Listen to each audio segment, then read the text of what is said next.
Благодарам, почитуван министер. Не сум задоволен секако од вашиот коментар, затоа што ова е една од сериозните работи кои го следеше прогласувањето на Националниот парк Шар планина.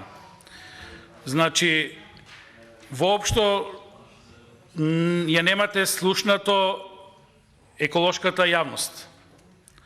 Воопшто ги немате слушнато новите здруженја еколошки кои се изричито против градење на мини хидроцентрали во Шар планина, нормално и во сите заштитени подрачја. Декларативното служување со тоа што го предлагаме во овој амандман, а чисто во интерес на јавноста, предлагаме на Шар планина повеќе да не се градат нови хидроцентрали.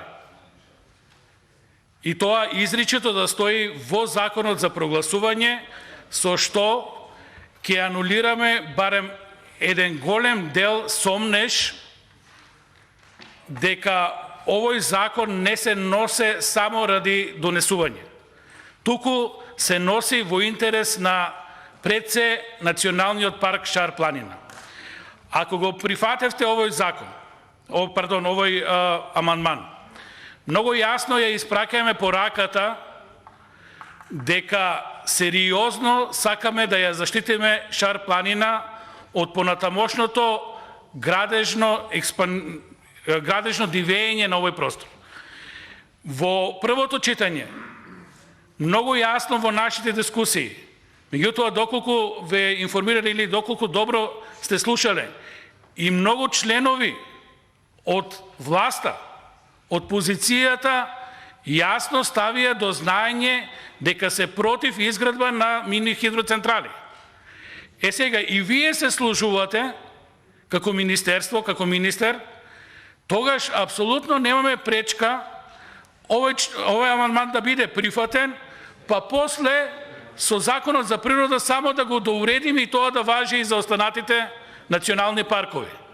Сепак ние носиме закон за прогласување на Шар планина кој важи само за ова подрачје и е специализиран за ова проблематика.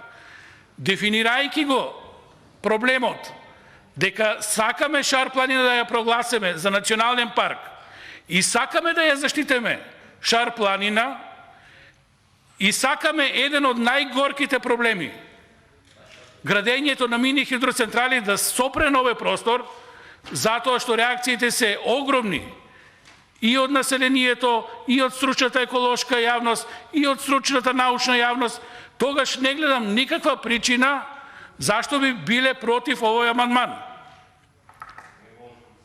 Ова едноставно ќе разрешеше една дилема која и текако ќе беше во насока на заштита на Шар планина. Тоа што вие го образложивте, дека во одржливо користење се дозволени одредени активности ако исполнуваат тоа. Тоа значи дека пак ќе се градат мини хидроцентрали. Значи пак инвеститорите ќе најдат своји политички линкови, ќе се донесат вакви планови, онакви планови, ќе ги добијат дозволите и во одржливо користење, каде што се овие заштитени појаси, а членот се однесува на заштитените појаси, кои се укинуваат после една година, внимавајте, македонска јавност, после една година тие ќе преминат во зона на одржливо користење. После една година големите мокници, големите финансиери повторно ќе имаат можноста да градат мини хидроцентрали во Националниот парк Шар планина.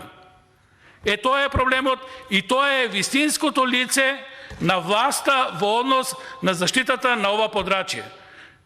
Добро е што се носи законот, меѓутоа останува проблемот дали реално сакаме да заштитиме Шар планина или не сакаме.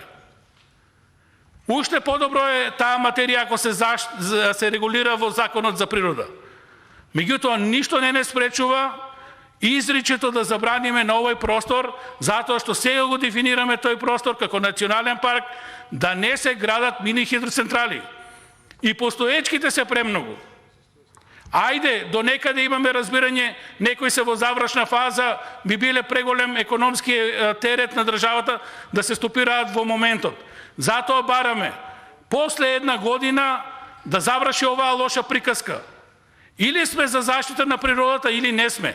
Сето друго е политика, извратување на тезите и ќе потенцирам на крајот реален однос на владата кон екологијата. Благодарам. Благодарам и на вас.